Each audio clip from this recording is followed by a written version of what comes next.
Laureates, members of Riksdagen, ladies and gentlemen, my name is Eva-Lena Jansson, member of the Parliament representing the Social Democratic Party. I'm also the chair of the Society for the Right Livelihood Award in the Swedish Parliament, Säla. I'm very pleased to see you all here tonight on this happy occasion where we get to honor people who have worked for a more just, equal and truly sustainable planet. So it's a great pleasure to welcome you all to the Swedish Parliament, Riksdagen. I would also like to welcome all of you who are following this ceremony by webcasting. Edward Snowden, you are one of them. In this room, the second chamber, decisions about universal suffrage, the constitution of another for Sweden, important reforms have been taken. These were vital decisions that led to democratic reforms in Sweden. One of the most important building blocks for democracy is a strong civil society. A civil society that encourages its people to take action, both as a group and individual pioneers. A strong civil society is embedded in freedom of speech, individual courage and innovation. The Right Livelihood Award is awarded to those brave individuals and the organizations who, in an exemplary way, are working towards a better, more democratic and sustainable world. What we must remember, the solution to a better future cannot be achieved by using only one recipe. The solution will differ from place to place, from field to field, and from time to time. However, the final goal, equal rights and equal opportunities, must be the same for all of us. Today, we see how important initiative, integrity, and courage is, and what you can achieve when you work for a cause you strongly believe in. Dear laureates, you will shortly receive your award. As the chair of Säla, it's an honor for me to open this special ceremony. On behalf of the Swedish Riksdag, I would like to thank you all for the important work you have done and wish you the best of luck in your continuing good work. And now, some instructions before the ceremony. In order for all of us to fully experience everything tonight, we kindly ask you to turn off your phone and to not take any photos with flash during the ceremony. During the intermission, the laureates will stay up here for you to be able to take pictures. We also ask photographers not to move too close into the stage, since it will disturb both our guests and filming for TV and web. And now, please, I give the floor to Ante Jacklén, Archbishop of Church of Sweden. Welcome. Welcome.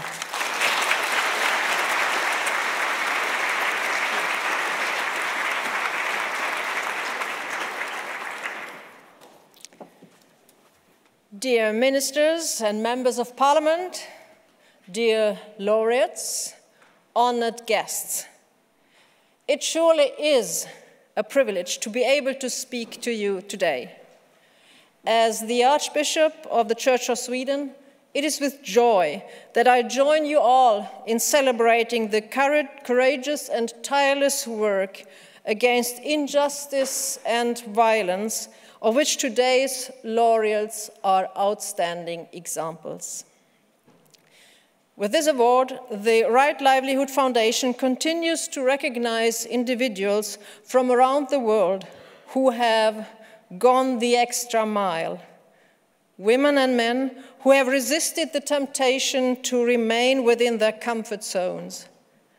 Women and men who have overcome the lure of resignation in face of atrocities committed against people and the whole of creation. According to its statutes, the purpose of the Right Livelihood Foundation is, quote, to promote scientific research, education, public understanding, and practical activities which contribute to a global ecological balance, are aimed at eliminating material and spiritual poverty and contribute to lasting peace and justice in the world.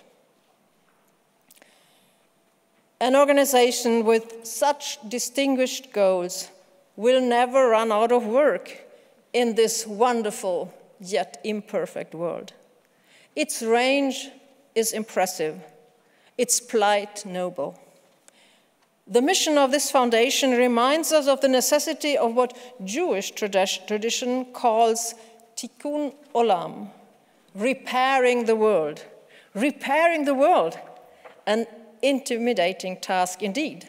Mending creation, truly an overwhelming challenge. If societies can't do this, what can a single person achieve in the healing of the world? In face of the socio-economic challenges in our global village, and in face of ever-increasing greenhouse effects, the risk of denial, passivity, and escape is imminent. This threatens the existential health of populations, populations that in fact have the resources to reverse detrimental processes if they only can get their acts together for the greater good. Ever more effects of climate change, war, and terror refugees in members we have not seen since World War II, human rights violations around the world. Giving in for denial, resignation, and fear is somehow understandable in this situation. Nevertheless, it is nothing we can afford in the long run. Let us imagine for a moment our grandchildren and their grandchildren standing before us and asking, what did you do for the sake of tikkun olam? What did you do for the healing of the world? In the midst of all challenges, let us try to be afraid in the right way. When saying this, I think of a brilliant phrase by the Danish philosopher and theologian Søren Kierkegaard. In his concept of anxiety, he comes to the conclusion, whoever has learned to be afraid in the right way has learned the ultimate. This means be realistic about the risks and the possibilities. Don't stick your hand in the infertile sands of resignation. Raise your head, lift up your eyes to the hills from where help will come. Or so might Kierkegaard advise us in these challenging times.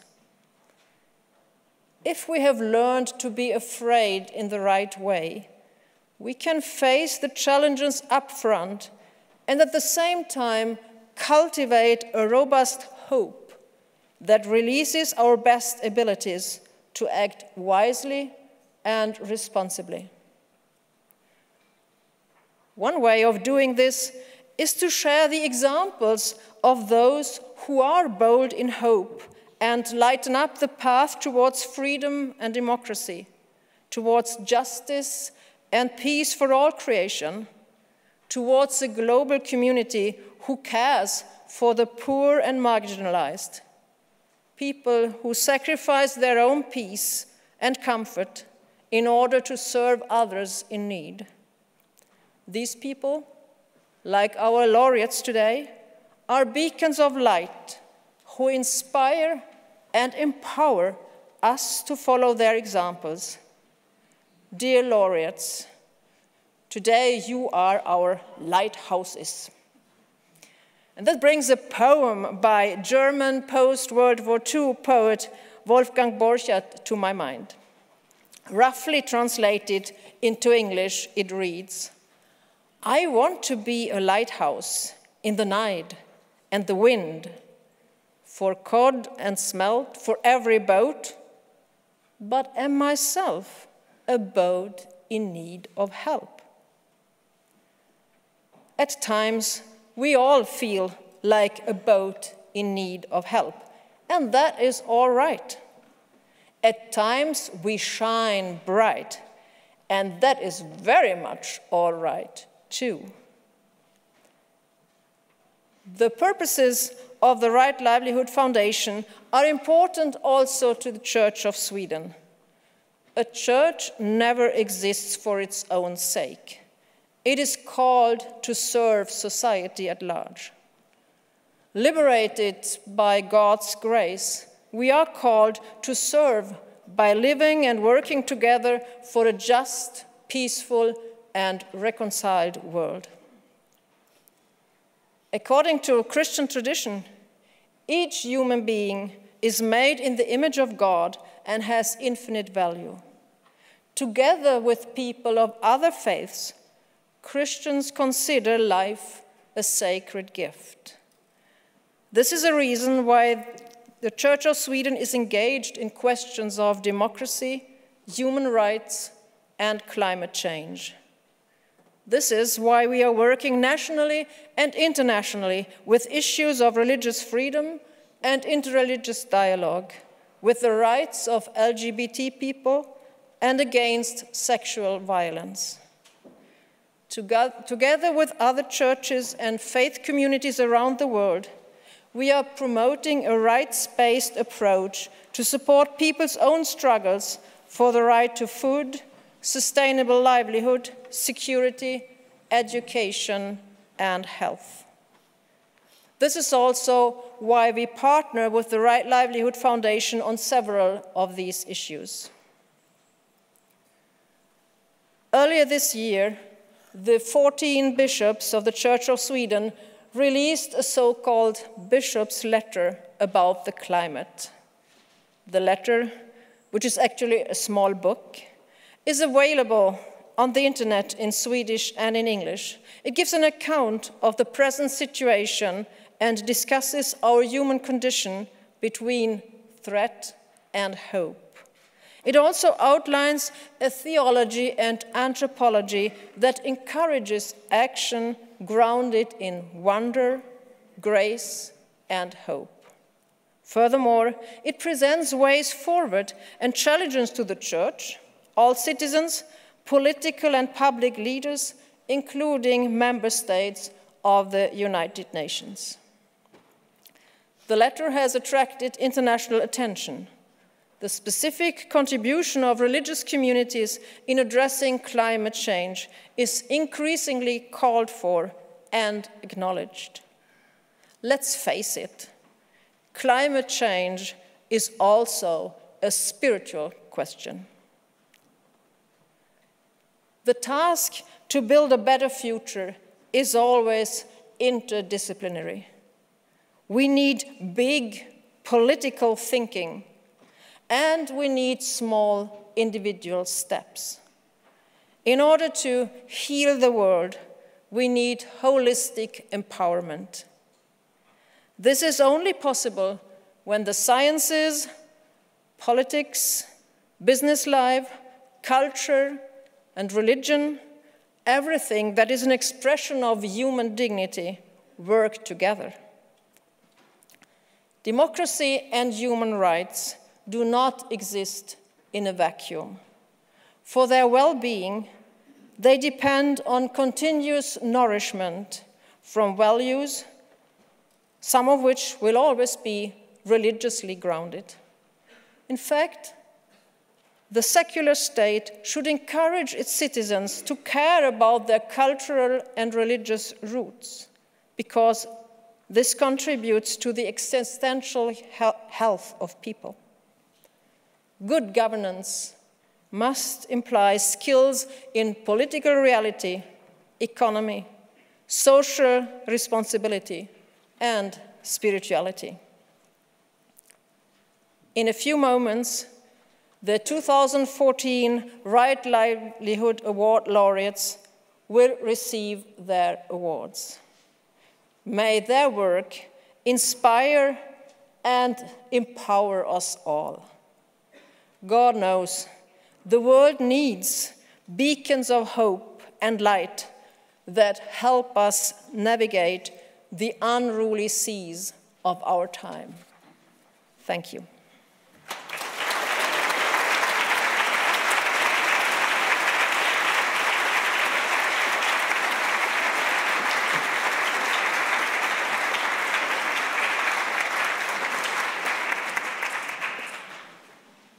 Thank you very much, Archbishop.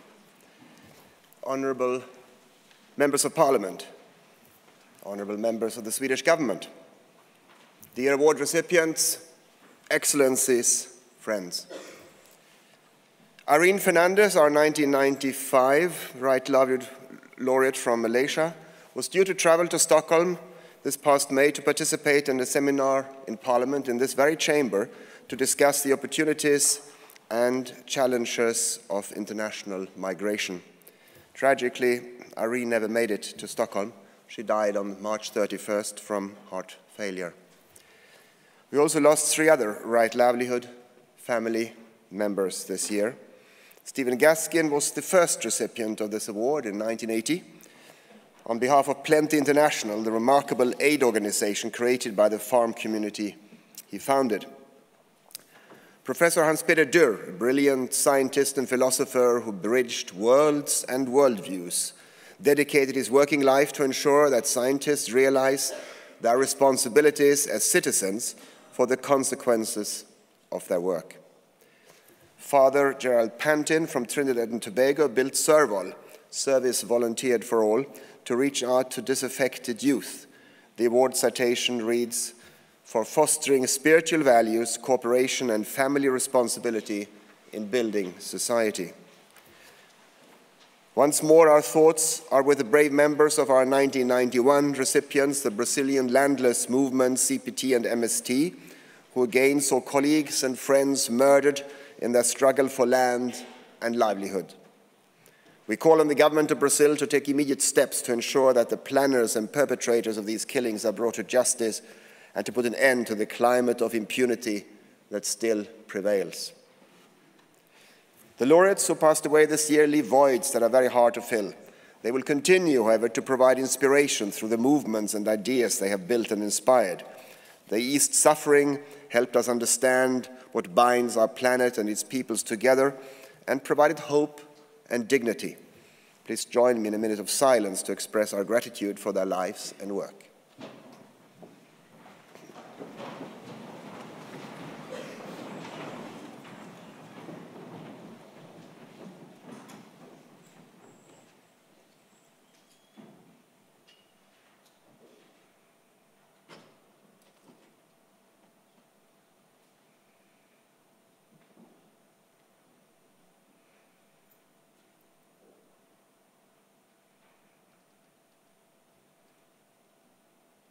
Thank you very much.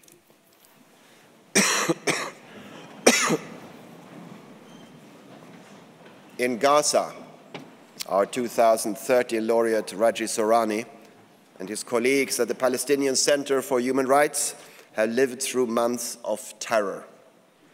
Together with my fellow delegates, Archbishop Andres Weyrud, European President of the World Council of Churches, Helen Mak Chang, Right Livelihood recipient from 1992, and Agneta Johansson, Deputy Director of ILAC and a member of the Right Livelihood Awards Foundation Board. I went to Gaza in late October to express our solidarity with Raji Sohrani and his colleagues. When others risk their lives to ensure the realization of the rights we consider to be universal, we need to do all we can to support them so that they can continue their work.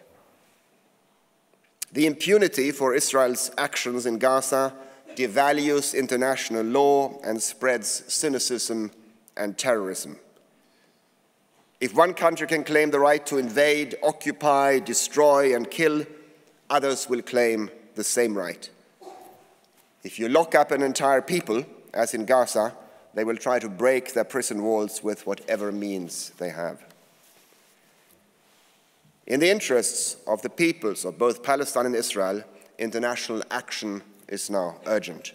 The Palestinian Authority has been given only responsibilities, but none of the powers required to build a nation. Sweden's recognition of Palestine states that it has, quote, a government with the possibility to show inner and outer control, acknowledging that this is not the current reality. Earlier this year, the World Future Council, which I founded, sent experts to Ramallah to advise on strengthening the Palestinian economy. But it became clear but the Palestinian Authority lacks the minimum powers required to implement such recommendations. In short, nothing can be done without ending the occupation and the closure of Gaza. The current non-peace process threatens to destroy the trust and credibility of all its participants, promoting growing despair. The international community must act now to counter this extreme threat. Due to US political paralysis, Europe must take the lead. From my many discussions, it is clear that most Israelis and Palestinians would accept a two-state solution in recognized borders if they believed it would bring peace and be accepted by the other side. But the mutual mistrust is now so vast and deep that such a solution cannot be agreed, will not be agreed between them, but must be imposed from the outside, as it was in the Balkans and also in Northern Ireland. The Fourth and Fifth Amendments of the US Constitution guarantee citizens protection from unreasonable searches and seizures and a right to due process before the law. The US Bill of Rights is considered a guiding principle for civilized societies, specifying the liberties we should be able to take for granted. It was his love for these inalienable rights and his respect for the dignity and liberty of the individual that made Edward Snowden leak classified documents. His heroic act of defending the US Constitution at huge personal cost has led to his home country pursuing him on charges of espionage and theft. But to recall the words of the New York Times editorial board on the 1st of January this year, Mr. Snowden may have committed a crime, but he has done his country a great service. When someone reveals that government officials have routinely and deliberately broken the law, that person should not face life in prison at the hands of the same government. Even President Obama has admitted that the debate on government surveillance initiated by Snowden's disclosures has made us stronger, quote. The leaked documents elaborated how the US, British, and other governments have secretly been operating a global system of mass surveillance in violation of US and international law. Edward Snowden's actions have led to an intense global debate on appropriate limits of government surveillance and a reaffirmation of the right to privacy in the digital age. In many countries, laws are now being proposed to restrain mass surveillance, and companies look into implementing new technologies and routines to better protect their customers' data. Edward Snowden has provided a huge service to the citizens of this planet. Without his courage, we would still be in the dark about the extent of these new crimes which technological advances have made possible.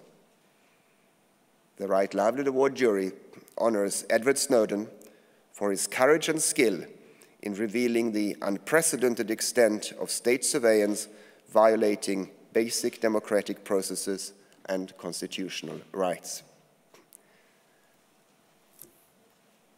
Edward Snowden would have liked to be with us here today, but he was prevented from participating because of the risk it involves for him to leave Russia at this moment. So, Mr. Snowden, your Right Livelihood Award is waiting for you.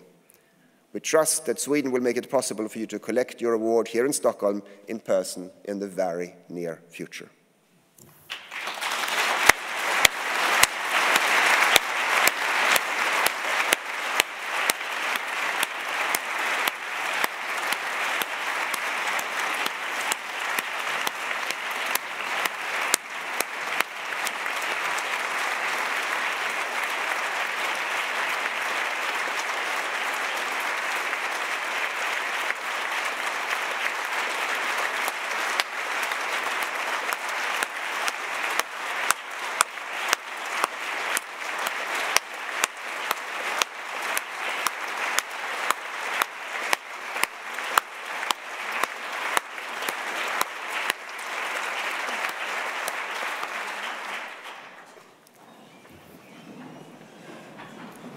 Thank you. Informing the world about the illegal actions of powerful corporations and government agencies needs wisdom, a strong will, and an unwavering sense of responsibility. It is a journalist's central role to decide what must be public in the interests of citizens. As editor of The Guardian, Alan Rusbridger has set benchmarks in public interest journalism, successfully adapting the operating model of the paper faced with dwindling print sales without compromising on quality.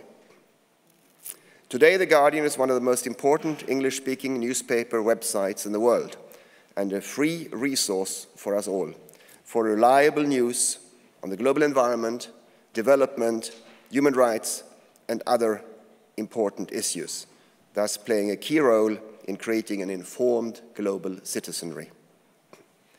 With Alan Rusbridger as editor, The Guardian has fought a number of high-profile battles, as he and his colleagues revealed how the Murdoch press engaged in phone hacking and police bribery, intimidating even the British Parliament.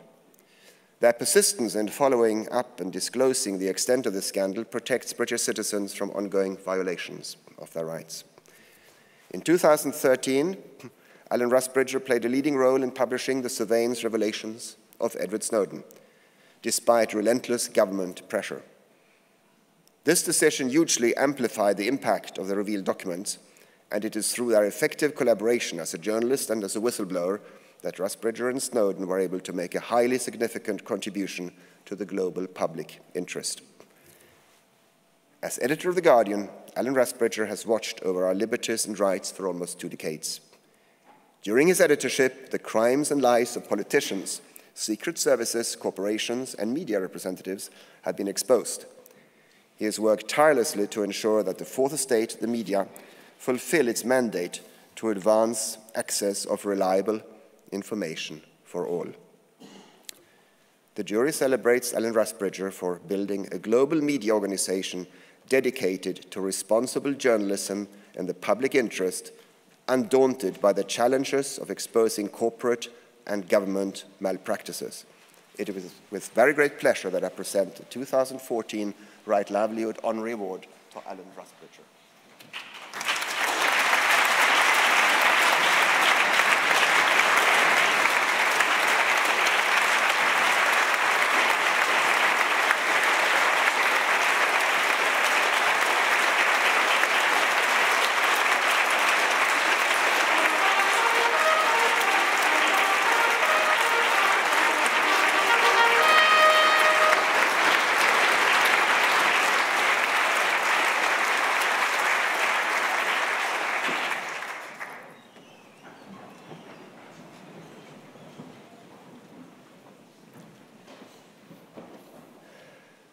Asma Jahangir has fought many legal battles at great personal cost. For more than 3 decades, she has been at the forefront of protecting human rights and the rule of law in Pakistan. She is a role model to other Pakistani women who aim to develop their own voice and stand up for justice and equality. As a lawyer, Asma Jahangir has defended and provided free legal aid to the most vulnerable Pakistanis: women, children, religious minorities, and the poor. She took on legal cases that few others would touch, and in doing so put herself at great risk. She has defended women accused of adultery, a Christian boy accused of blasphemy and sentenced to death. And she has won such cases. As a result, Asma Jahangir and her family have been attacked, taken hostage, had their home broken into, and received death threats. Asma Jahangir was one of the founding members of the Human Rights Commission of Pakistan. They investigate and address contentious issues such as violence against women, honor killings, and religious violence. Internationally, she has promoted human rights through her long service with the United Nations. She was Special Rapporteur on extrajudicial, arbitrary, and summary executions, and Special Rapporteur on freedom of religion and belief. In 2010, her fellow Pakistani lawyers recognized her immense contributions to the field of law and justice by electing her as the first female president of the Supreme Court Bar Association, the apex body of lawyers in Pakistan. Since the early 1980s, Asma Jahangir has actively worked against laws first introduced by then Pakistani President Zia-ul-Haq that discriminate against women. We will not win the struggle for equality before the law for all without women like Asma Jahangir, who work to set their nation on a just and more inclusive road. She's an outstanding example of the impact one individual can have. The jury celebrates Asma Jahangir for defending, protecting, and promoting human rights in Pakistan and more widely, often in very difficult and complex situations and at great personal risk. It is with very great pleasure that I present the 2014 Right Livelihood Award to Asma Jahangir.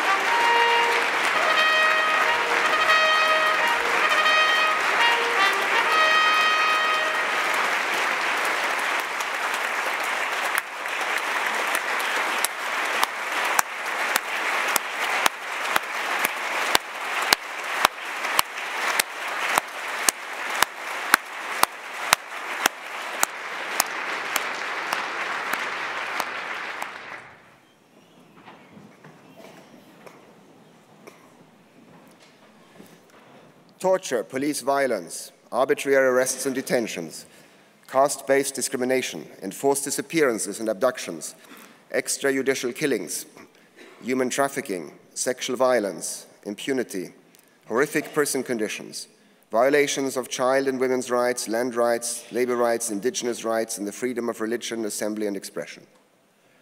The broad spectrum of issues that the Asian Human Rights Commission and Basil Fernando have taken up over the past decades reflect the reality of the challenges this vast continent and its peoples face on a day-to-day basis. Across 12 countries, Basil Fernando and his colleagues have pioneered the struggle to end human rights abuses and non-functioning justice systems. They have assisted victims, supported activists within the communities at risk, and helped build the capacity of partner organizations all over the Asian continent. The Asian Human Rights Commission monitors, documents, and reports on human rights violations while also working for structural reforms at the policy level. To counter the increasing threats to ordinary citizens and human rights activists alike, Basil Fernando and his colleagues developed one of the world's most sophisticated urgent appeal systems, which allows the Asian Human Rights Commission to respond quickly to human rights abuses across Asia.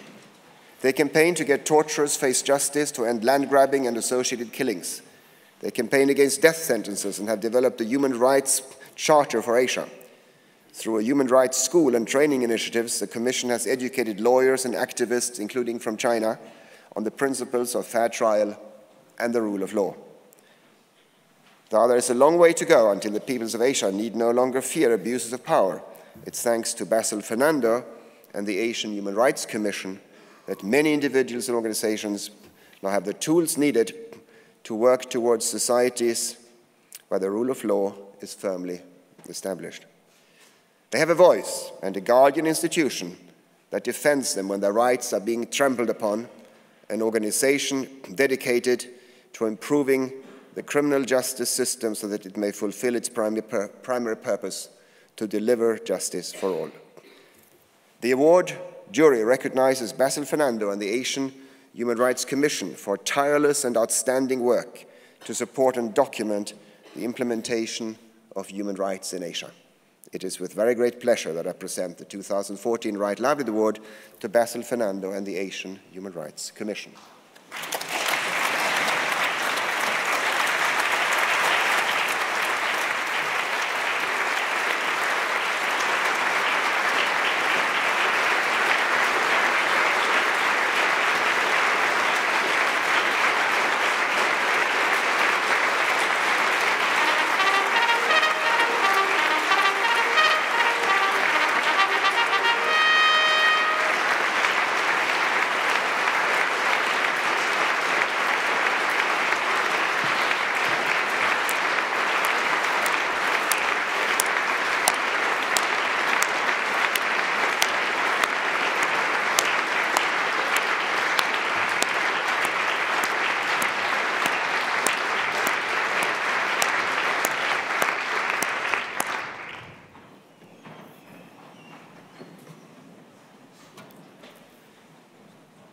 We will not be able to negotiate with melting glaciers or spreading deserts.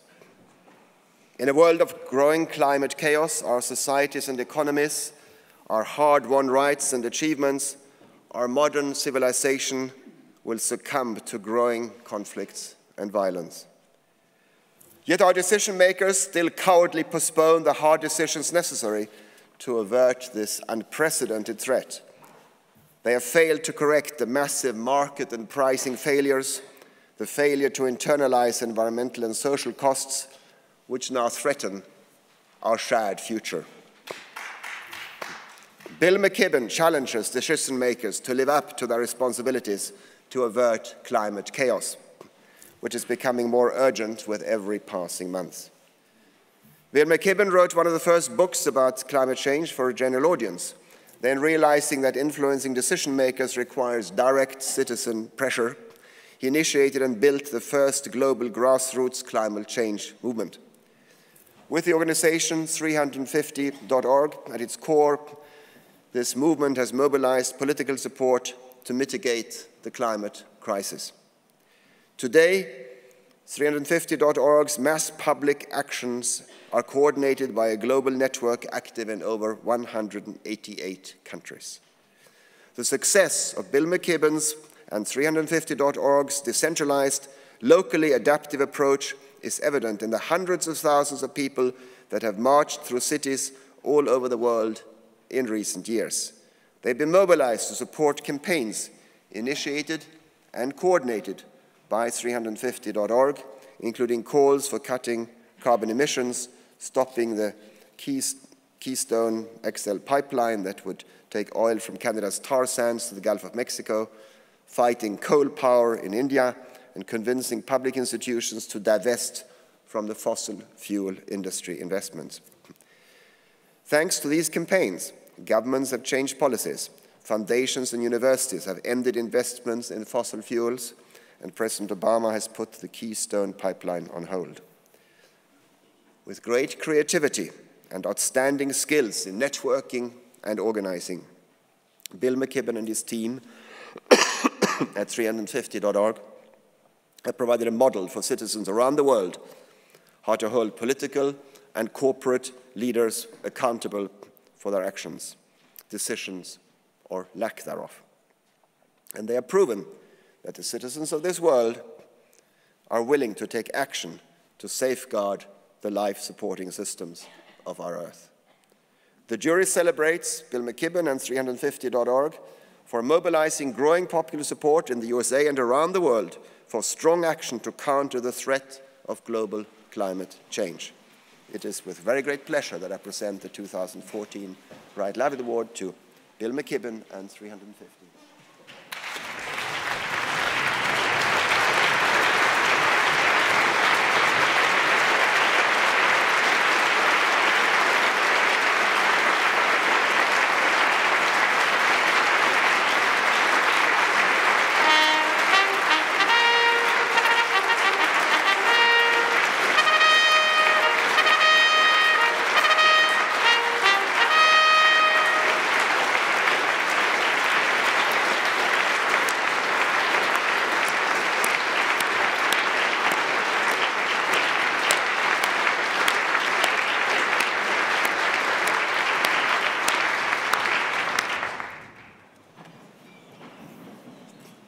The choice of this year's laureates did not please everyone. The individuals and organizations we honor tonight stand testimony to what our world needs. Men and women of courage, ready to protect our rights and highlight our responsibilities, even in the face of powerful interests. When state institutions shy away from taking the urgent steps needed to reduce global CO2 emissions, when they engage in mass surveillance and fail to protect the rights of their citizens, our award recipients provide encouragement and hope.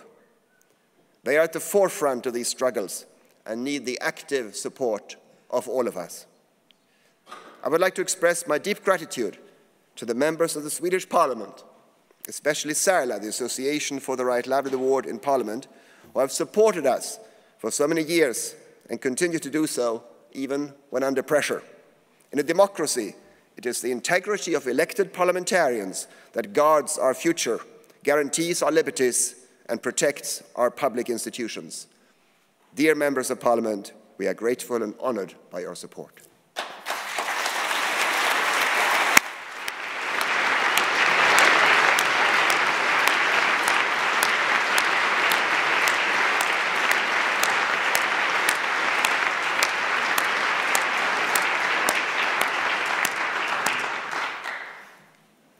I'm delighted to welcome a number of former Right Livelihood Award recipients who are with us tonight. Daniel Ellsberg from the USA, Cassia Figueiredo Bejarra from the Brazilian landless movement MST, and Lena Churling from MST Sweden, Galina Joreva from the Committee of Soldiers' Mothers of Russia, Karin Verland from Dignity, and Eva-Lena Kleffbeck from the International Rehabilitation Council for Torture Victims, both closely linked to the work of our award recipient, Inge Genefke from Denmark.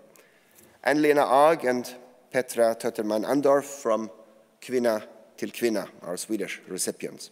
Thank you for joining us to welcome the 240 laureates in our midst. In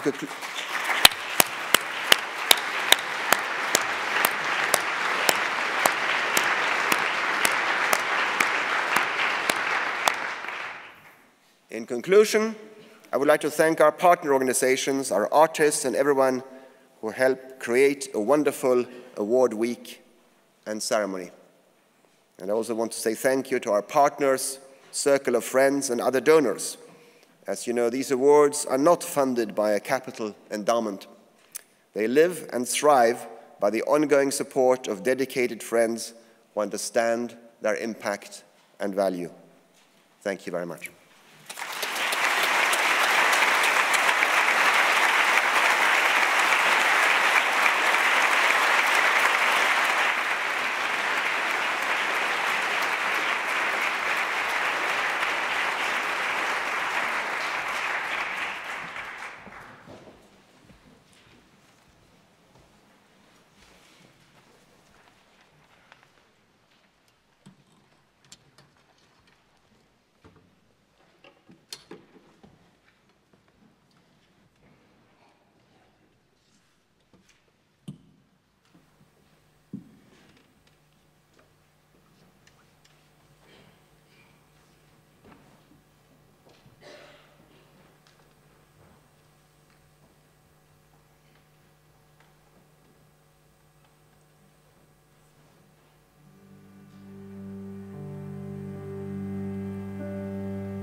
Rose and flowers of angel hair, and ice cream castles in the air, and feather canyons everywhere. I've looked at clouds that way, but now the only block in the sun, they rain and snow on everyone. So many things I could have done, but clouds got in my way. I've looked at clouds from both sides now, from up and down, and still somehow it's cloud illusions I recall. I really don't know clouds at all. Moons and Junes and fairies' wheels, the dizzy dancing way you feel, and every fairy tale comes real. I've looked at love that way, but now it's just another show. You leave them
I've looked at life that way, but now old friends are acting strange. They shake their heads and they say I've changed. But something's lost, but something's gained. But living every day, I've looked at life from both sides now, from win and lose, and still somehow it's life illusions I recall. I really don't know life. I looked at life from both sides now, from win and lose, and still somehow it's life's illusions I recall. I really don't know life at all.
Can you hear me? Can you hear me?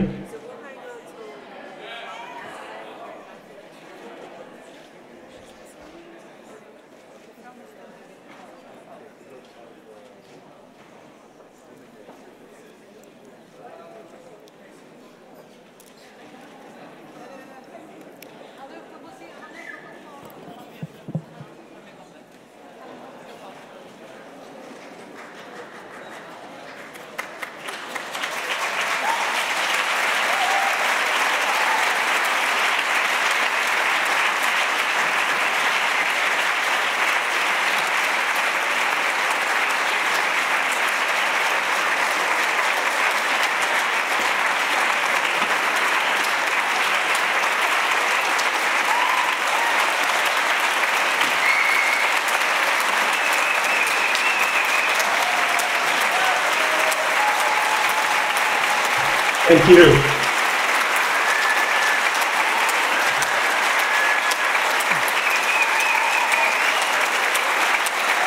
Thank you so much.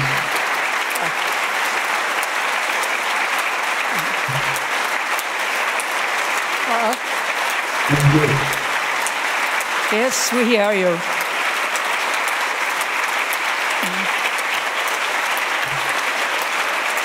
So, Thank you. well, laureates, ladies and gentlemen, my name is Barbro Westerholm, and I'm a member of the Swedish Parliament representing the Liberal Party. And it's an honor for me to present Edward Snowden, one of the receivers of the Right Livelihood Award this year. Edward Snowden receives the award for his courage and skill in revealing the unprecedented extent of state surveillance, violating basic democratic processes and constitutional rights. Edward Snowden is an American technologist born in 1983 and former CIA officer and NSA contractor. He discovered that the US government was, contrary to its public statements, secretly operating a global system of mass surveillance in violation of human rights standards and international law. He revealed this discovery to the press. This was an act for which his home country is pursuing him for criminal charges. His actions have led to an intense global debate on privacy and surveillance. They have also led to historic rulings on privacy and to changes in policies and technologies. And here I want to relate to Sir Winston Churchill. He said, "Now and then people stumble over the truth. Most of them rise to their feet and hurry away as if nothing had happened." You, Edward Snowden, stumbled over a truth and had the courage to react to what you saw. You did not rise to your feet and hurry away as if nothing had happened. You reacted on this truth, and for this you have paid a very high personal price. The award you have just received is our acknowledgement of the courage you have shown in order to protect human rights and privacy of people. Congratulations, and now you have the floor, Edward Snowden.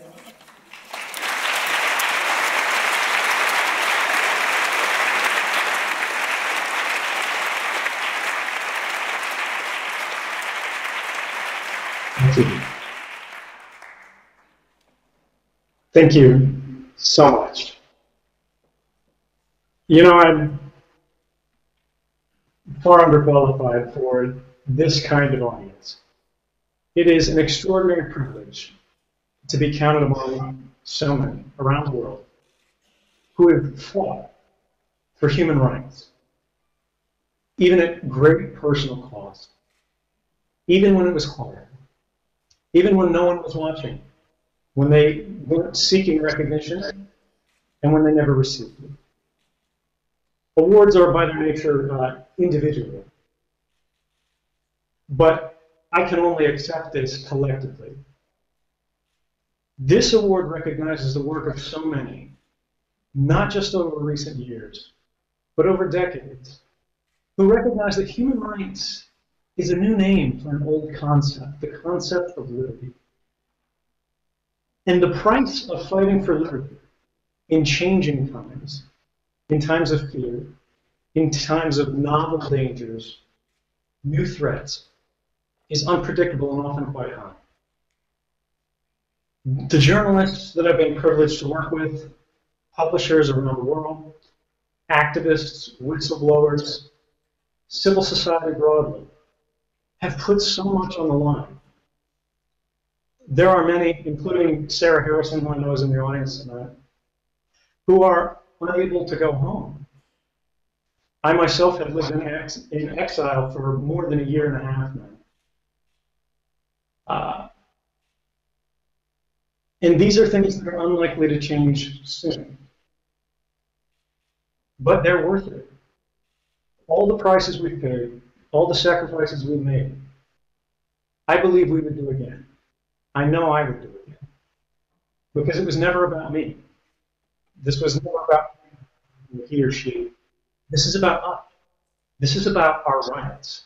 This is about the kind of societies that we want to live in, the kind of government that we want to have, the kind of world that we want to make for the next generation. And when we talk about government, we need to think about it's not just the quality of the government, but the relationship that we have with it. Are we going to be a subject of government, or will we be partner to it? And even with all the brilliant minds in the room now, all of the subject matter experts, all of the elected officials, all of the representatives of people and industry around the world working on these issues, we cannot make proper decisions if we do not have full and meaningful information. When it comes to governments, when it comes to democracies, these institutions are founded on the principle of the consent of the government. And the consent of the people is not meaningful if it's not informed. Now, it is this principle that brought me forward. And when we think about the challenges and the problems that we face, the new atmosphere of fear that all of the governments and institutions around the world are operating in as a response to these new threats, and we evaluate how things are going, there is reason for hope. I am optimistic.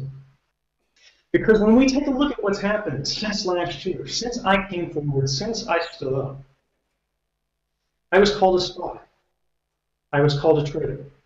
Some of the most important and powerful officials in the United States debated in public, placing me on a committee, to be attacked by drones and so on and so forth. Largely, that controversy has ended. Governments that first said the people had no need to know this information, that these would put blood on our hands, that newspapers had put lives at risk, that they would bring down airplanes traveling over Europe, which happened. Europe brought down the plane of the president of Bolivia to search it for me, thinking that I might be seeking asylum in Latin America. This does not happen anymore. Instead, we see massive sea changes. We see incredible debates happening in parliaments around the world, happening in newspapers around the world, happening at academic institutions. We see the very fabric of the internet being changed due to new technological implementations that protect people's privacies, that protect our rights in a new and meaningful way that crosses borders. It means regardless of how rights are protected in China, if you use a rights-preserving service, you will be protected no matter the laws of that particular jurisdiction. This is an incredible gain for human rights around the world. When we talk about government itself and the changes that have happened, these are nowhere more apparent than within the United States itself. The same government that denounced me, that brought 3 charges against me, including espionage, saying that I had sold information to our enemies, and said that's not, there's no evidence that happened. The director of the NSA says, in fact, he doesn't see the sky falling. The President of the United States of America said that he appointed independent review boards to take a look at these programs of mass surveillance and see if they were really happening. And the conclusion of the boards was that they were not. That they had never stopped a single imminent terrorist attack.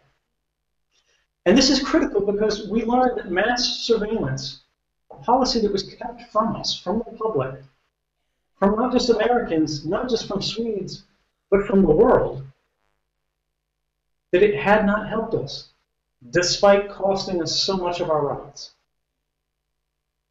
He said, the debate that has happened since has not weakened us as a nation. The president said, this debate has made us stronger. This was only the beginning. Since then, we've seen federal courts rule against these programs in the United States.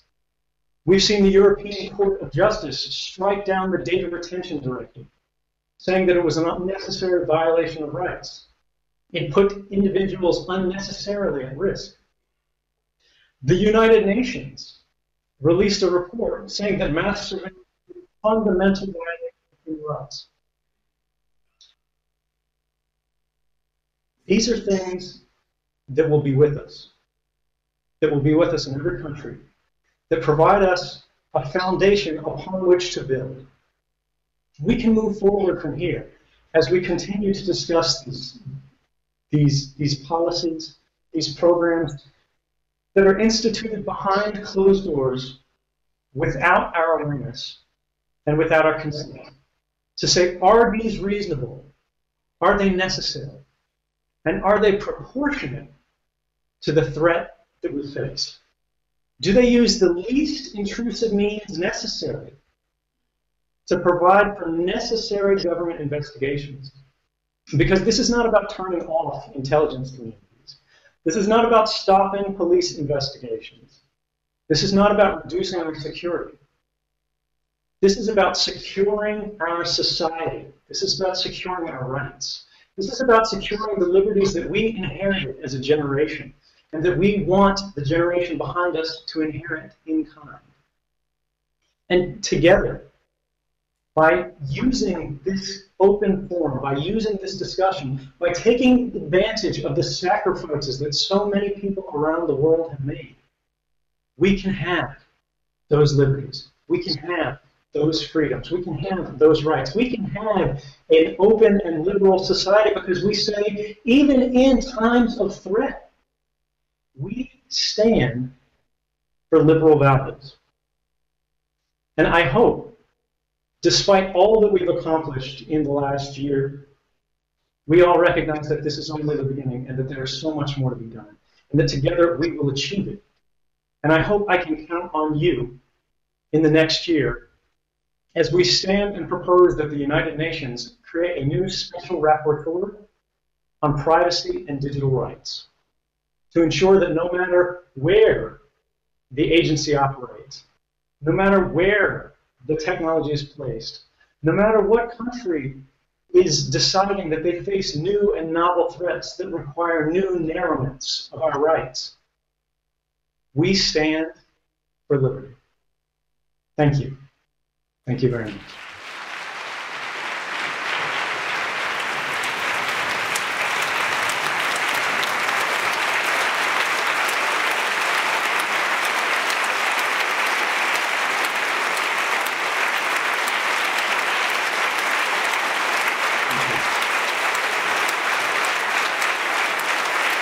Thank you so much.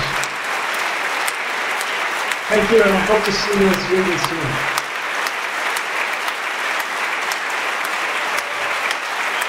Thank you.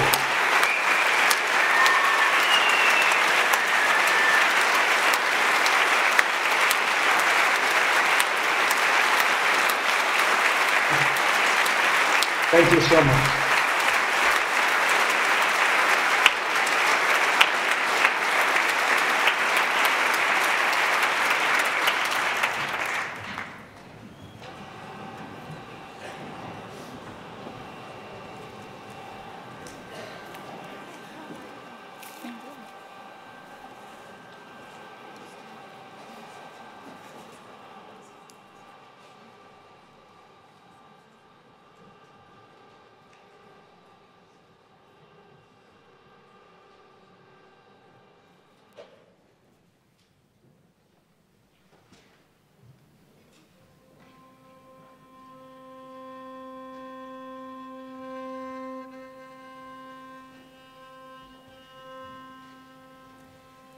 Please ska gå till skogen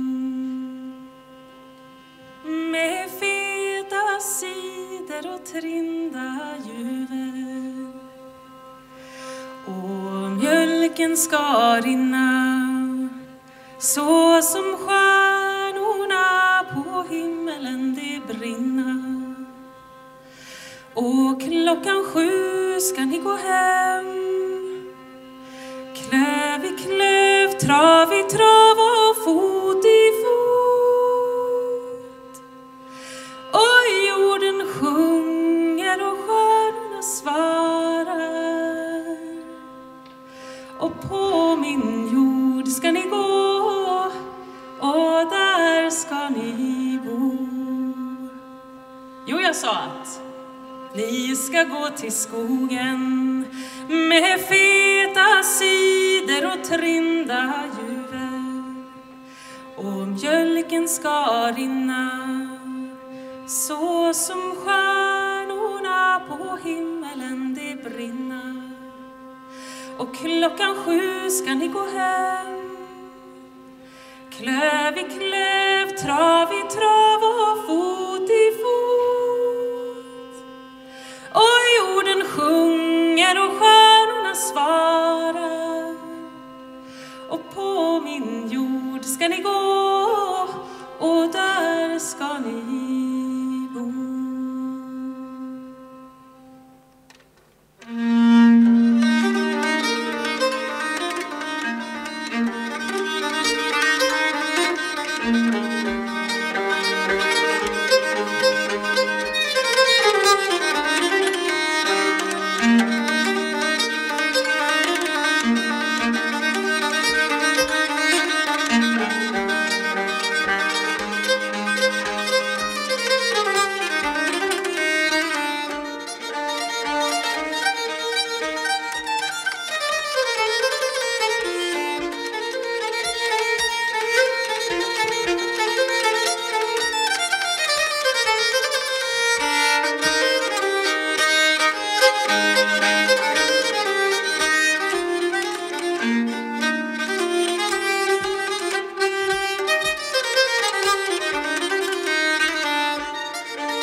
ladies and gentlemen. My name is Johanna Jönsson, and I'm a member of parliament representing the Centre Party. During the Leveson inquiry into media standards and ethics in 2011, Alan Rusbridger asserted that a free press remained as crucial to a democracy as a clean water supply or a fire service.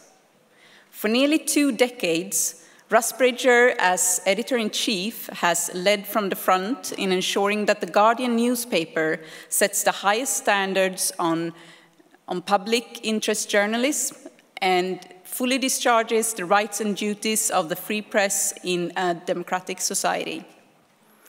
By sticking to his principles, Rusbridger has, by publishing the stories of the News of the World phone hacking scandal and the Edward Snowden revelations on government surveillance, had to confront some of the most powerful vested interests in government and business, and he has held them to account for their crimes. It is my very great pleasure to welcome Alan Rusbridger, who has assured that The Guardian remains today one of the most significant sources on the insights on the global discourse of human rights and sustainable development.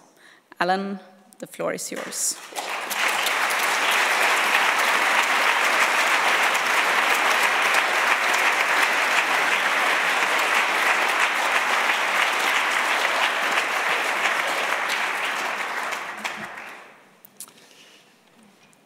Your Excellencies, Members of Parliament, fellow laureates and friends. Thank you for this honour. It's one thing to be recognised by juries of journalists giving prizes for journalism. It's quite nice to win those too, but this award is on a different plane. Over the years, the Right Livelihood Award has gone to extraordinary men and women who have done remarkable things, as it says, for the planet and its people. Scientists, environmentalists, doctors, economists, lawyers, faith leaders, and engineers amongst them. So some people may raise an eyebrow at the thought of journalists keeping such company. If so, that's largely our fault, because of course journalists do many things that aren't terribly admirable. We can and we do get things wrong. We can be shallow, vindictive, trivializing, fickle, and heartless. Some journalists abuse their power, break the law, and enjoy the view from the bully pulpit. That's journalism at its worst. But journalism at its best is, I think, not only of benefit to humanity, but essential to it. If you doubt that, look around at societies where journalists are not free to do their work. Societies where those with power don't have to worry about anyone examining how they use that power, where there are no independent voices or organizations able honestly to report, scrutinize, evaluate, and criticize. We know what those societies look like. And then consider this: how many people you know are prepared to die for their job? The Committee for the Protection of Journalists in New York keeps the figures. 42 journalists dead this year, some 1,600 since the CPJ started logging the statistics in 1992. Every day of every year, colleagues around the world risk their lives because they know the world needs journalism.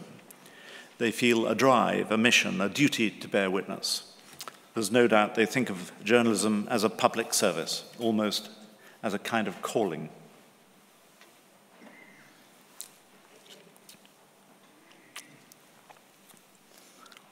I'm here today because of one family and one individual, both of whom knew this truth about journalism at its best. The family is the Scott family. The Manchester Guardian was founded in 1821 in response to a massacre of innocent people by the state, the so-called Peterloo Massacre of 1819. The founding editor, who was there on the spot and who reported on the killings, started The Guardian because he knew how important it was that there was a widely circulated, truthful account of what happened.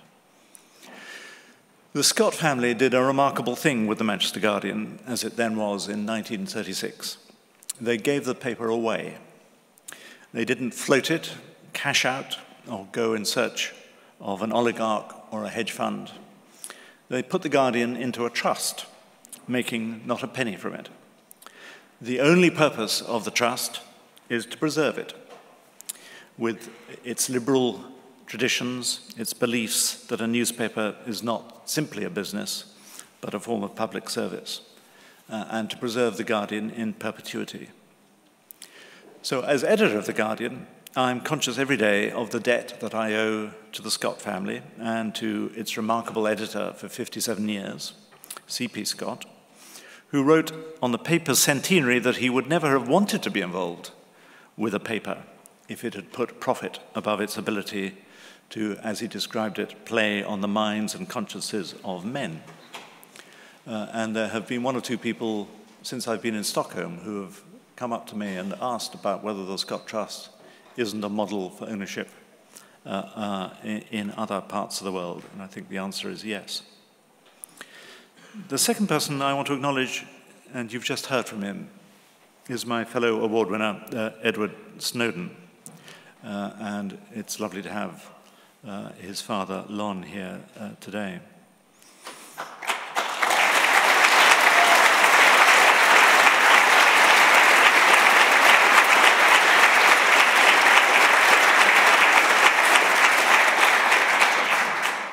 I should say his proud father. Snowden saw things that he found profoundly troubling while working as a young analyst at the NSA. And I think even people who disapprove of his behavior generally concede that he has provoked and helped inform a long overdue debate about the extent, the legality, and the ethics of forms of mass surveillance that were barely imaginable even 20 years ago. Now, Edward Snowden could easily have published the material himself. In 2014, anyone could be a publisher. There was nothing to stop him editing and disseminating the documents himself. But he chose instead to go to journalists, the journalists he trusted, and he asked them responsibly to publish the material they found most significant. He believed in journalism. He did this in the certain knowledge that this act would have severe consequences for his own life, as well as his friends and his family. And in the certain knowledge that the people, institutions, and governments he was forcing into daylight would fight back, demand darkness once more, and extract a price. And one of the challenges that Snowden poses for us is the recognition that there is no such thing as the public interest. No such thing as one monolithic interest that overrides all others. Living our lives securely without being murdered by terrorists, that's certainly a very important public interest, and one we may feel acutely at the moment. Freedom of expression, enshrined in the First Amendment to the United States Constitution and in the European Convention, is another. Privacy is held sacred by millions of us and is written in the US Fourth Amendment and Article 8 of the European Convention. Since the Magna Carta in Britain, we've resisted the power of the state to exercise arbitrary powers over our lives, to enter our houses or seize our papers. But what if seizing the modern equivalent of every single individual's private papers might save a life? States and businesses love encryption if it helps evade the glare of tyrants or keep state or financial secrets safe from hackers. But states and law enforcement agencies also hate encryption for other reasons and will do their best to undermine it. So there are many, often conflicting public interests, not one. And this fact was forgotten in the white heat of Snowden by some journalists who said, if the state says it's not in the public interest to publish something, who am I to contradict them? There's an easy answer to that. You're a journalist. You're not part of the state or the government. Your job is responsible disclosure, not secrecy. You stand aside from power in order to scrutinize it. Your job is to be fully sensitive to all those public interests and to publish what you judge to be significant as carefully as you know. Only then is informed debate possible. And you have as much right to balance those public interests as a politician or a policeman or a judge. And when they come for you and they tell you to stop, and then they tell you they will force you to stop, and then they come into your office and oversee the destruction of your computers, your job is to carry on publishing, to carry on making those fine judgments in the full awareness of conflicting public interests. You do it not because you hate your country, but because you love your country. Because at school they made you read John Milton and George Orwell. Because at university you studied John Stuart Mill. Because as a British journalist you unearthed your own heroes who had gone before, including John Wilkes, William Cobbett, C.P. Scott, Emily Hobhouse, or Harold Evans. All of them at times derided, denounced, pursued, sued, jailed, or exiled. They made us smash up our hard disks, but we didn't stop publishing. To some, the image of that ground-out, gouged-out Guardian computer circuit board was a sinister one. The mayor of Leipzig, when he visited my office, found it a chilling one for reasons that are still within the living memory of millions of Germans. But just as there's no single public interest, there can be no single view of what happened during the Snowden affair. Over time, I began to find that image of the destroyed computers both a chilling symbol of optimism, both a chilling symbol, but also a symbol of optimism, precisely because we were able to continue publishing. The smashed-up computer was a symbol of impotence as well as power. The internet is the thing they fear, the thing they want to master, the space in which we all find darkness as well as light. But the very reasons that the state wants to tame, penetrate, and control the digital universe are the same reasons which make it an instrument of liberty. What was unpublishable in Britain was publishable elsewhere. Infuriating to the British state, no doubt, but I guess we would all agree wonderful if the information in question was trying to escape the control of China or Turkey or Russia or Syria. So Snowden opened our eyes to multiple, sometimes competing and clashing public interests, including those represented by corporations, civil libertarians, intelligence agencies, lawyers, politicians, and journalists. How well governments have responded to the challenges Edward Snowden has sent us is for another occasion. But it's certain if politicians have no appetite to address the issues raised by Snowden, they forfeit the right to criticize the press for doing the thing they shied away from. As for me, I feel incredibly privileged as a journalist.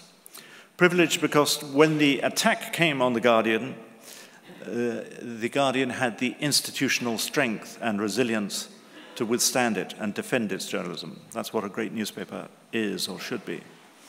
And I was privileged because I was so immensely proud of my colleagues, and two of them are here today who were very involved in it. Ewan McCaskill, who reported with Edward Snowden from Hong Kong, and Paul Johnson, the deputy editor of The Guardian.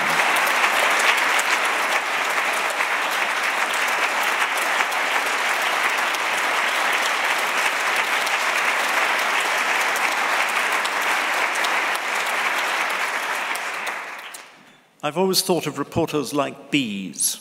They're essential to the sustainability of any ecosystem of information about ourselves. And during the year of working on the Snowden documents, my enormous respect for our journalists and lawyers grew even more. The reporters and editors who so skillfully found what it was that had troubled our source, the lawyers who defended its publication.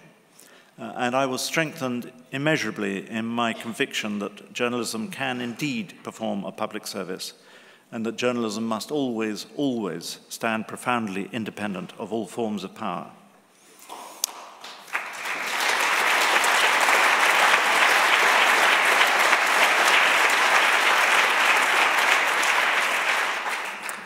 And I felt so privileged because the editor of The Guardian is almost uniquely privileged. 193 years ago, as I said, a Manchester citizen witnessed an outrage by the state and founded a newspaper in response. Nearly 80 years ago, his family established this trust to protect that paper. And when push came to shove, when there came another moment to shine a light on the immense and sometimes troubling powers of the state, that trust, in turn, protected the editor and the journalism. There was nobody to topple. So thank you for this award.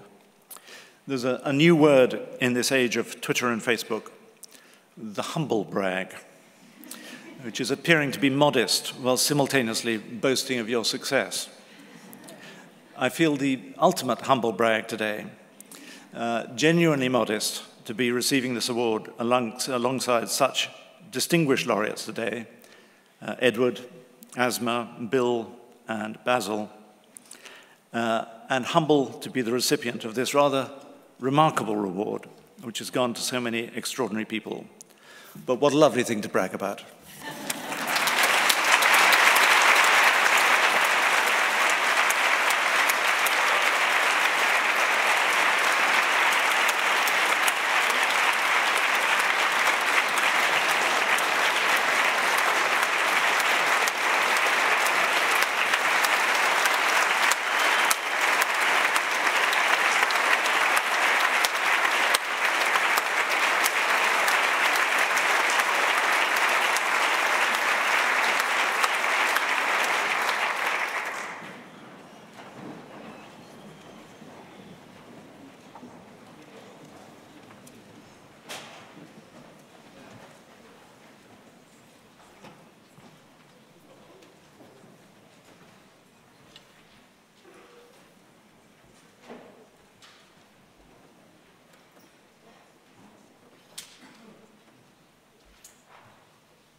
Ladies and gentlemen, dear friends, my name is Jonas Sjöstedt.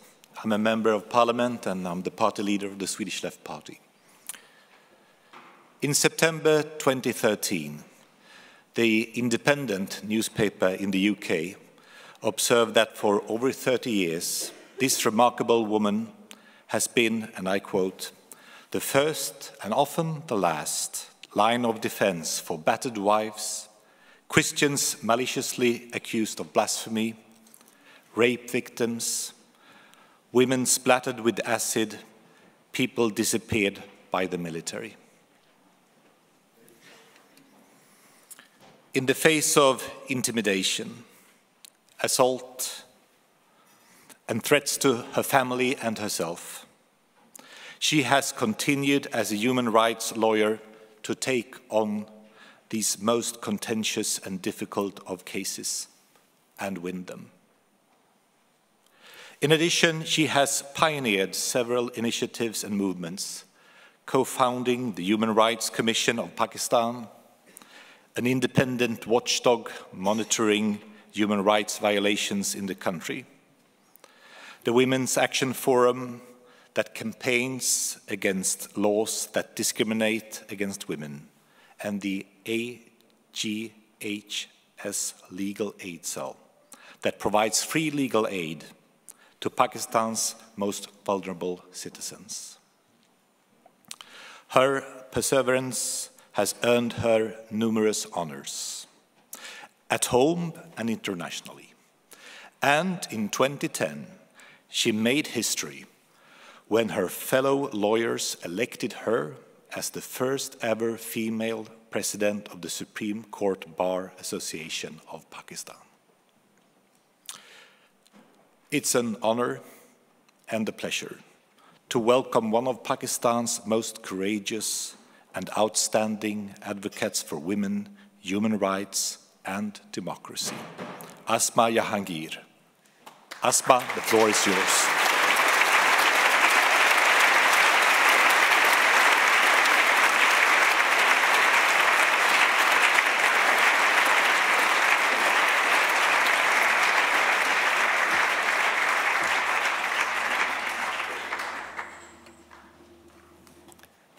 Honorable members of Parliament, dear guests, the Right Livelihood family, and co-laureates, as well as dear citizens from my own country and my ambassador. Ladies and gentlemen, receiving an award is humbling, and these are also moments for reflection. I always have mixed feelings when being honored for my contribution towards the promotion and protection of human rights. We have made some gains, but we have a long way to go. Not only in Pakistan, but I think globally and the world over. When I was growing up under dictatorship in Pakistan, denial of freedom of expression and gender inequality was justified in the name of stability. Child labor was easily explained away as a necessary evil. Religious persecution and racism was easily tolerated. These ills have not disappeared, but they are widely condemned in most parts of the world, and including by many people in Pakistan as well. However, there are still major challenges that we face. Freedom of conscience is still being denied in many parts of the world, and even at the level of the United Nations, there is no consensus on this important human rights issue. There are plenty of laws that deny individuals to adopt a religion of their choice or not to belong to any religion at all. Women continue to be killed in the name of honor, and perpetrators are given virtual impunity by law. Capital punishment is enforced in many countries despite strong evidence that it is often the marginalized that see the gallows, and that indeed mistakes have been made and acknowledged to have been made. I am fortunate to share this distinction with my co-awardees, each one who has pioneered and with consistency worked for the values of human rights. Each one of them is highly distinguished. We share the moment where past challenges continue and disturbing new developments confront us. The rights of women continue to advance, but at the same time, there are strong militant forces that viciously deny women even the very basic rights like education for girls. There are societies where a woman cannot marry a person of her choice or is brutalized for stepping out of her four walls without a male escort. There are governments in this day and age that will not allow a woman to drive a car. There are trillions of dollars spent on so-called security, yet innocent girl victims of Nigeria could not be protected. Such incidents are indications of decay in global governance. Security-oriented institutions and individuals, rather than people with ideas and creativity, are taking the lead in making global policies. Security and economic interests take precedence over human rights and sustainable peace. The process of democracy is not maturing with the passage of time. Governments are crawling while the people are racing ahead. The gap between the expectations and aspirations of the people and the deliverance of sound governance by governments themselves and politicians is widening. This is indeed disturbing. I'm often asked myself about the risks an activist take during their struggles. My response is that in the past we risked being imprisoned by the authorities. Now we face greater dangers of being killed by mafias, militias, and militants, mobs with impunity. In the past, people had hope and energy, but I fear that I see this resilience fading away. I would like to take this opportunity to pay homage to several human rights activists, journalists, poets, writers, lawyers, and labor leaders of Pakistan who dedicated their entire life to upholding freedom, justice, and peace despite very difficult circumstances. We have experienced severe oppression, but there have also been an equal measure of resistance against tyranny in Pakistan. I would like to express my deep gratitude to my colleagues in the legal profession and the human rights movement, as well as to several Pakistanis who stood by me and by each other during critical moments. Often I have been asked if I had any plans of leaving Pakistan because of numerous threats. Without any hesitation, I have replied negatively, because in comparison to the terror of some, the warmth I have received from others is overwhelming. Pakistan has numerous problems and several faults, but it is also unique in its preservation and perseverance to overcome intolerance, boldly face authoritarianism, and in denouncing terrorist acts carried out in the name of religion. Pakistanis have deeply suffered, and they deserve better. Thank you once again. This award further obliges me to continue my support for the cause of human rights. The award money will be used to help set up a web radio, to institute human rights awards in educational institutions in Pakistan, and to support human rights defenders under threat in Pakistan. Thank you.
Ladies and gentlemen and friends, my name is Roland Utbult and I'm a member of parliament representing the Christian Democratic Party.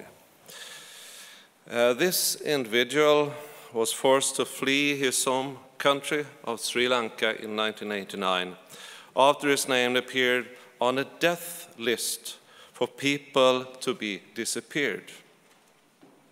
At that time, his wife was 3 months pregnant, and his father was very old and sick. So he had to decide to disappear or to be disappeared. Together with his colleagues at the Asian Human Rights Commission in Hong Kong, this human rights lawyer was instrumental in building a continental movement that reveals human rights abuse, advocates solutions, scrutinizes public institutions, and attempts to fix serious flaws in the justice systems of Asian societies. He has empowered countless victims of human rights violations to transform themselves into human rights defenders, and he has bridged the gap linking ordinary citizens at the grassroots to institutions working for the structural reform of the criminal justice system at the policy level in 12 countries in Asia. Mr. Basil Fernando is a very good analyzer.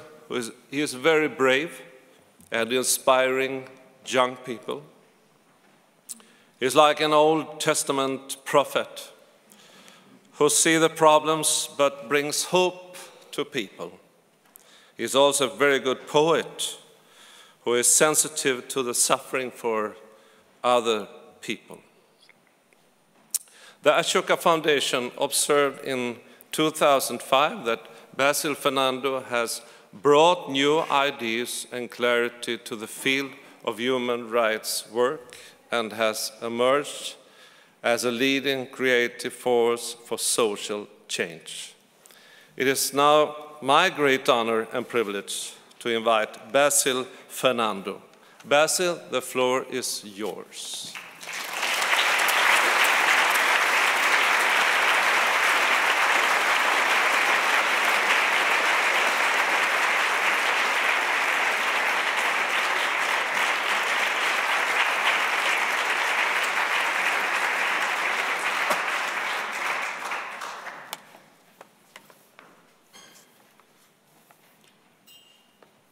Distinguished guests, members of the Swedish Parliament, dear fellow awardees, and very dear friends in the field of human rights, I am honored, at the same time very much humbled, at the reception of the Right Livelihood Award, both for myself as well as for the organization I represent, the Asian Human Rights Commission. Some 2 decades ago, the Asian Human Rights Commission was confronted with the problem of widespread impunity in most Asian countries where perpetrators of such grave crimes such as enforced disappearances, extrajudicial killings, torture and ill-treatment, and sexual abuse of women, and many other forms of such human rights, were able to get away without any legal consequences. We felt helpless. Then we posed ourselves a question and posted that question in the wall of our office. That question was, what can we do when it appears that nothing can be done? What we have done and thereafter was in fact a result of the responses we developed to that question. The first recipient of this award from my country, Sri Lanka, Justice Veeramantri, in 2007, in his speech, said, quote, "The gulf between law and reality, between professions of good intentions and the practice of them, between what is proclaimed in the books and what is practiced in the field has grown in abysmal proportions." Quote close. Our own experience was this abysmal gap between what is actually happening and what is proclaimed as human rights. The work we have done began as a personal experience of mine, that of being confronted with the imminent risk of disappearance as a result of the work I did as a lawyer, just the ordinary work of a lawyer on behalf of my clients. Knowing the patterns of what was going on, I knew my time available was not very much, and therefore in a hurry, I left my country.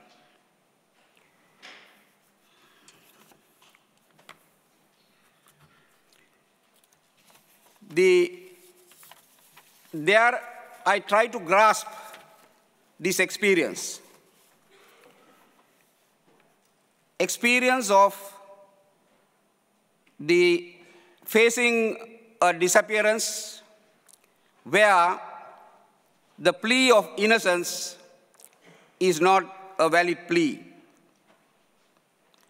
And that was not just my fate, but the fates of literally tens of thousands of people. I realized that the laws in the books does not by themselves protect people. We had plenty of such laws. However, what protects people are the functional institutions of a democracy, of a rule of law system. The functioning policing system, functioning prosecutor system, and a functioning judicial system is what is needed to protect people.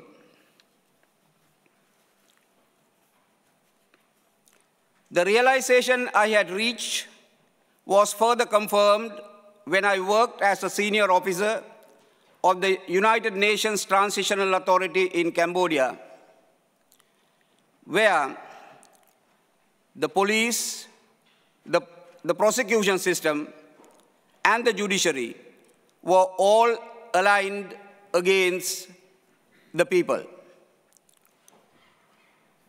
In Cambodia, the case after case, what we saw was that liberty is being criminalized. To believe in liberty or to work for liberty was in fact punished.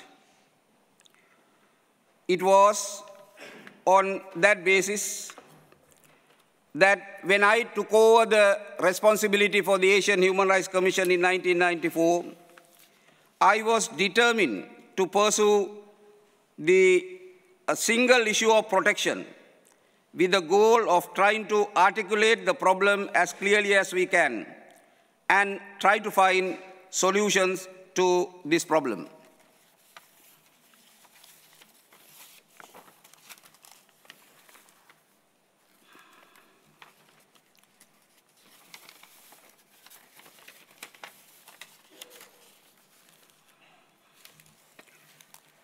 The method we have adopted was meticulously to document individual violations and tell the story of each of the cases. We call this a story approach as against the statistical approach, which was then the most prevalent approach of the time.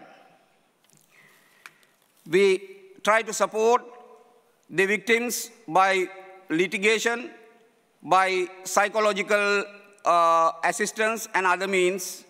Thereby, we got to know the frustrations and the situation faced by the victims. Above all, we learn the appalling conditions of policing, prosecution, and judicial systems that prevailed in all countries of Asia. We also observed that the beneficiaries of this system of justice were the criminals. When the criminals benefits from this type of policing, prosecution, and judiciary, every aspect of life becomes directly and indirectly criminalized.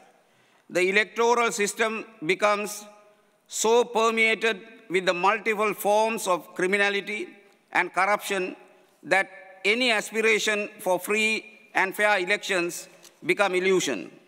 Violence becomes entrenched in the political life. Public perception of politicians become negative, and the expectation of corruption spread into every aspect of life.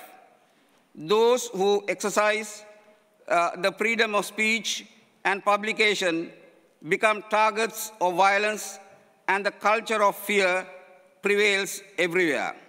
Drug trade flourishes, the money laundering and other kinds of commercial crimes becomes embedded in the economic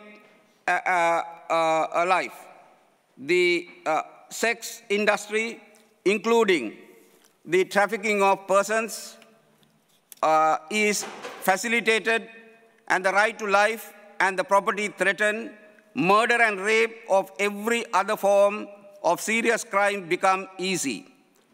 Money making through the abuse of power, of arrest and detention, and fabrication of charges contaminates every aspect of the justice mechanism.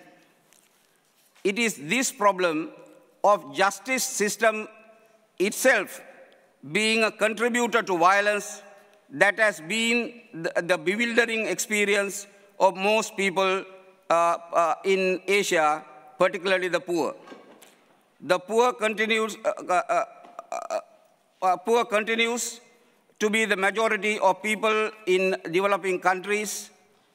Our documentation clearly reveals the repressive political systems shape their police, prosecution, and judiciary in their own image. We observed how the situation negatively affects the civic consciousness and civic activism. Neighbors fear to come to each other's assistance. Terrorized by the unjust public institutions, people begin to shun public life, and the social cooperation is crippled. Whenever we intervene, we repeatedly hear the same question from the victims and onlookers. You tell us about human rights, but where are we to find them? We see this not just a challenge to us, but to challenge to the prevailing model of human rights practice based on the assumption that the prevalence of conditions relating to justice institutions in the developed countries also prevails in less developed countries. The false assumption failed to recognize that what many countries in Europe and North America achieved by way of institutional reforms in 19th century has not yet been achieved in developing countries.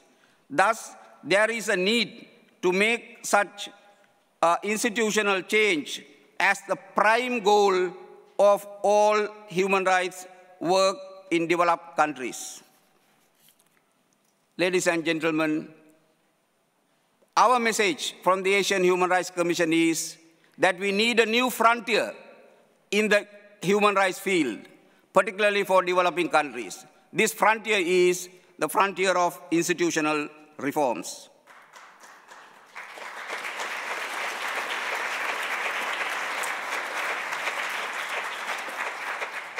To achieve this, we think we have an influence on the public opinion of all these countries as well as globally.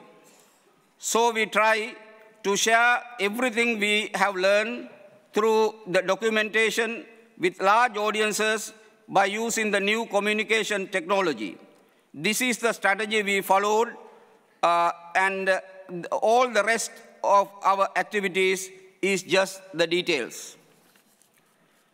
We chose to make the observation about the practice of torture and ill-treatment the core of our work. The rationale for that choice is the extent and the manner of torture, and the attitudes that supports this practice are the clear manifestation of the true nature of justice institution in a country.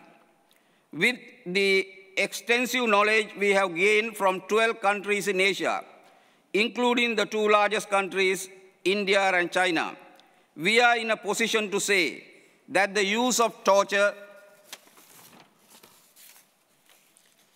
and ill treatment associated also with extrajudicial killings of various sorts is the backbone of the practice of so-called system of justice.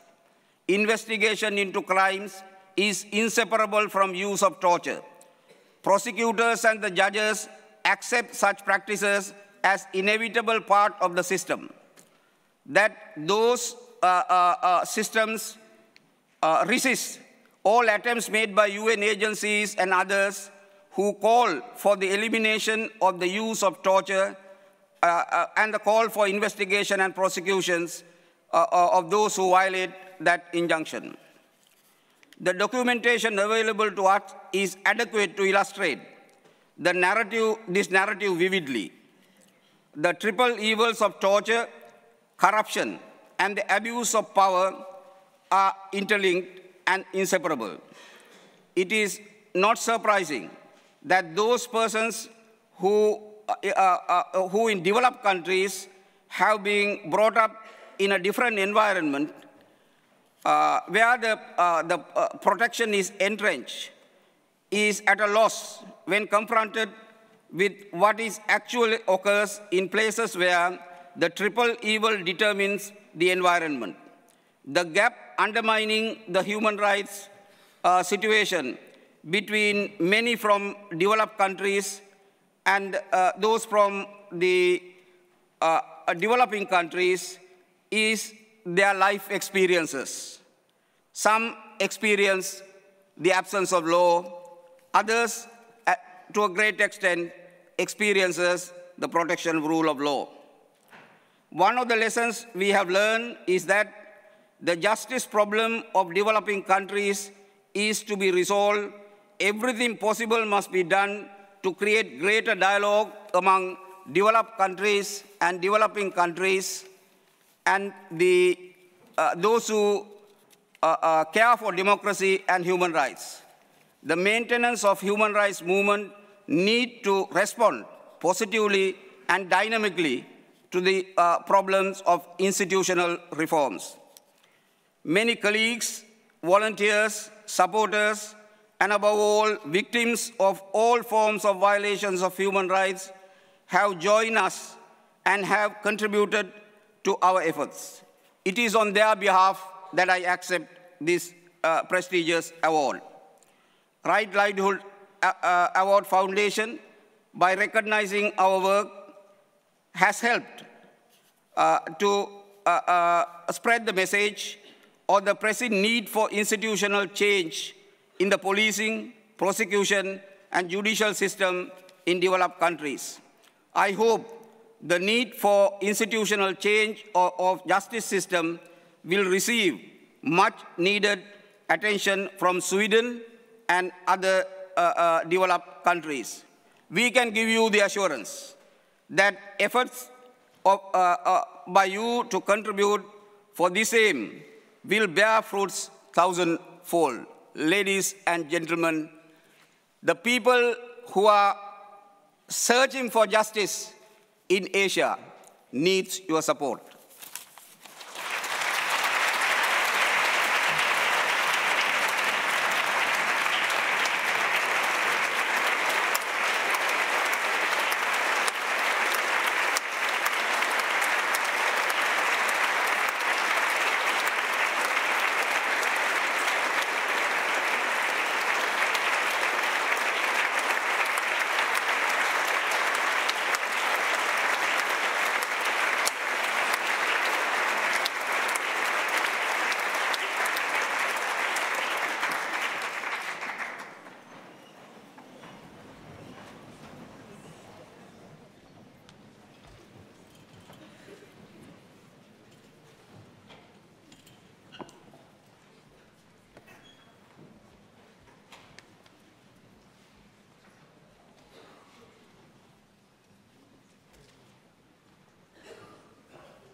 Honored laureates, ladies and gentlemen, my name is Maria Färm, and I'm a member of parliament and the parliamentary group leader for the Green Party of Sweden. Named by the Bloomberg's Business Week as the environmental movement's most influential spokesperson in the US, this individual has written, advocated, and campaigned tirelessly to mobilize political support to mitigate the devastating effects of climate change that are already upon us.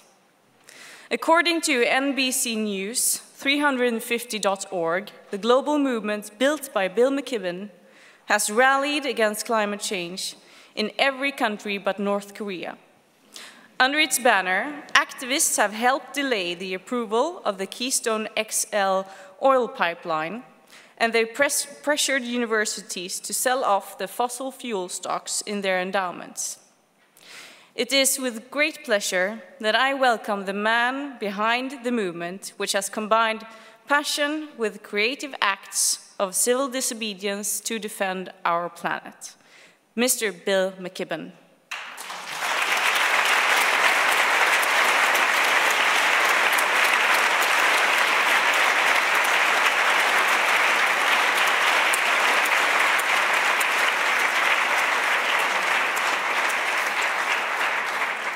Well, parliamentarians, bishops, distinguished guests, fellow honorees, friends, my wife Sue and I are very grateful to join you here today, and very grateful indeed for this award. I accept it on behalf of the burgeoning movement to fight climate change, and in particular, my colleagues at 350.org, a handful of staff and tens of thousands of volunteers working in 188 countries to try and limit the damage to our home planet from global warming. I am so thankful not only to the good folks at the RLA, but also to my fellow honorees for all that their work has meant for the progress of human rights and human potential. As an American, let me give a special note of gratitude to Mr. Snowden, whose remarkable bravery helped all of us understand the dark forces at work in my nation.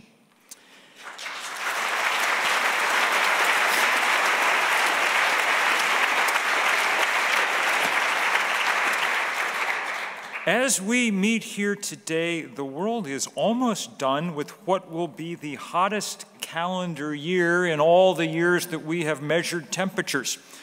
2014 saw the warmest temperatures by far ever recorded in the Northern Pacific.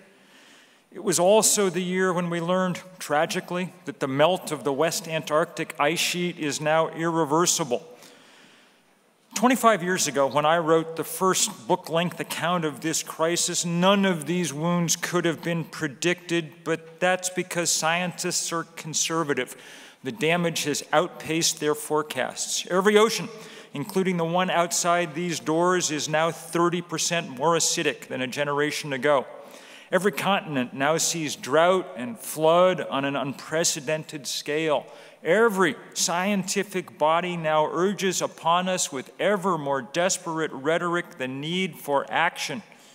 You'll find in your packet, as one concise reminder of the relevant points, a recent publication of the American Association for the Advancement of Science outlining once more the grim and by now very plain facts of climate change. And yet, so little action has come.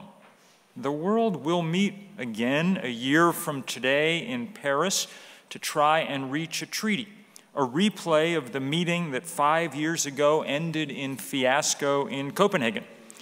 So far, the fossil fuel industry has been powerful enough to block substantial action in most nations, especially the United States, historically the biggest source of carbon now overheating the Earth. We, in the climate movement, have long since concluded that the fountain of fossil fuel money, which buys politicians and spreads disinformation, can only be met if we coin our own currency, in this case, the currency of movements, passion, spirit, creativity. Sometimes we need to spend the currency of our own bodies and head to jail. And so here is the good news to temper that bleak weather forecast. All over the world, that movement is finally rising. In late September, 400,000 people filled the streets of New York to demand that the UN take action on climate. That was the largest demonstration about anything in the US for some years, and the largest demonstration about climate change in history. Those people were joined that day by protesters in 2,600 other cities around the world. The world's first truly global problem is seeing the world's first truly global movement, and it is beginning to have an effect. The same night of that march in New York, the heirs to the Rockefeller fortune announced that they were divesting their holdings in fossil fuel company. The first family of fossil fuel was selling its oil stock. In so doing,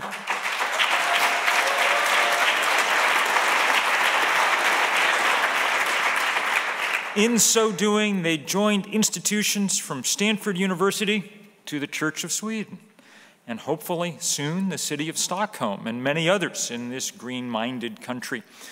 Just as 30 years ago, when the question was apartheid in South Africa, the world's people are coming together to withdraw their money from the companies that simply refuse to change their practices. Those companies, Exxon, Shell, Chevron, Gazprom, China Coal, BP, all the rest, have in their combined reserves 5 times more carbon than the world's scientists say we can safely burn. And yet those companies have told their shareholders and their banks that they will dig up that coal and oil and gas and burn it. If they carry out those business plans, then there is no mystery about how this story ends. The planet will simply break. And so we must fight, peacefully but firmly. We must build green cities. And like so many others, I've gotten to visit Stockholm's green neighborhood, Hammarby Sjöstad. It's a model of what the future could look like, as congenial as it is ecological. But beautiful as that vision is, we can't be taking one step forward and another back. This is the point at which I become the impolite dinner guest who criticizes the host. In this city, for instance, planning continues on a massive highway.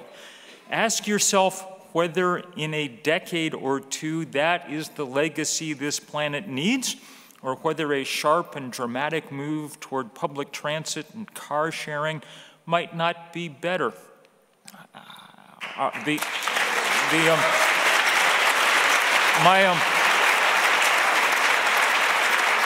My fellow honorees last night had the rare privilege of getting to walk aboard the good ship Vasa, and it occurred to me that perhaps projects like that highway may represent the sort of grand and expensive ventures, perhaps not perfectly suited for the world in which they must sail. And ask yourself sharp questions about trying to make every possible penny off the current situation. If Vattenfall, for instance, simply sells its stake in German lignite mines, there's no question that the coal will eventually be dug up and burned. Is not the really responsible course for a nation that grew wealthy in part by burning fossil fuel to make the small economic sacrifice and keep that coal forever underground where it can do no harm? Is that any different than what, for instance, we've asked of the Brazilians when it comes to the Amazon, that they keep it standing?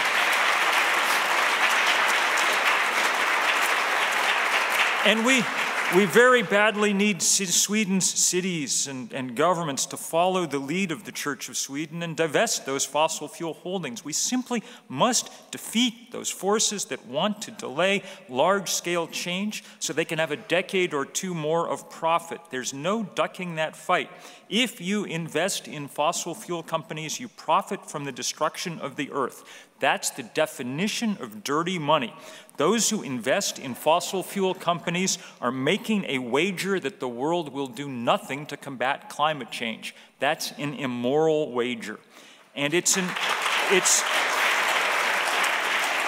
unwise wager as well, because civil society really is rising up. I am reminded of the iconic scene earlier this autumn when our 350.org colleagues in 12 Pacific Island nations that will be underwater on the current trajectory by the end of this century, they took their traditional canoes and transported them to the largest coal port in the world, Newcastle in Australia, and for a day used those tiny canoes to block some of the largest ships in the world to keep them in report. Their slogan, a good slogan for the whole world, would be, "We're not drowning, we're fighting."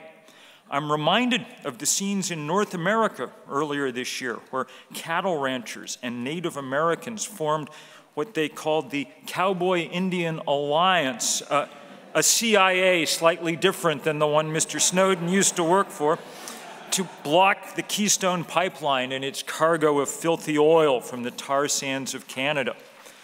We stand in solidarity with Andean activists losing the glaciers that supply their drinking water, and with Bangladeshi activists watching the seas rise in the Bay of Bengal. We learn from African leaders like Desmond Tutu, who recently called climate change the greatest human rights challenge of our time, and from Sami leaders from the top of the world who are watching berserk winter weather wreck time-honored ways of life. We struggle alongside residents of Delhi and Beijing and the other smog-choked metropolises of our planet, for we know that their children die from the same fossil fuel combustion that endangers the whole earth. We look with great inspiration to the countries like Germany that are demonstrating daily that it is entirely possible to turn to renewable energy for the power that we need on this planet. Global warming is a test for all of us, the test in our time on Earth. It's a test in a sense of whether the big brain was a good adaptation after all.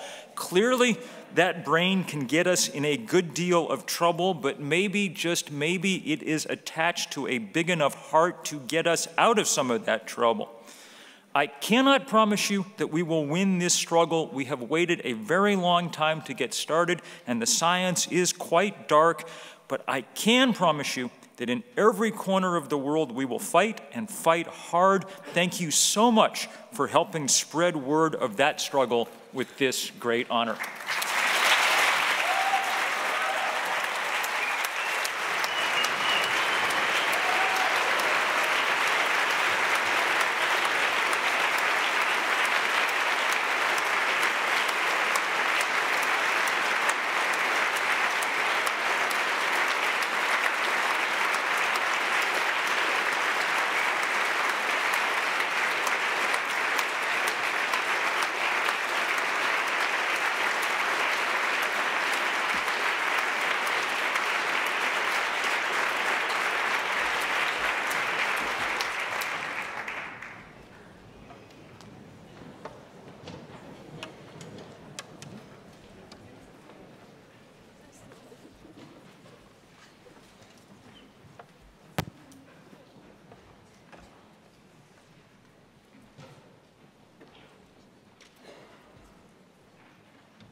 I would like to thank you all for this evening. And now we welcome all our guests to the buffet in the hallway. Thank you for tonight and good night.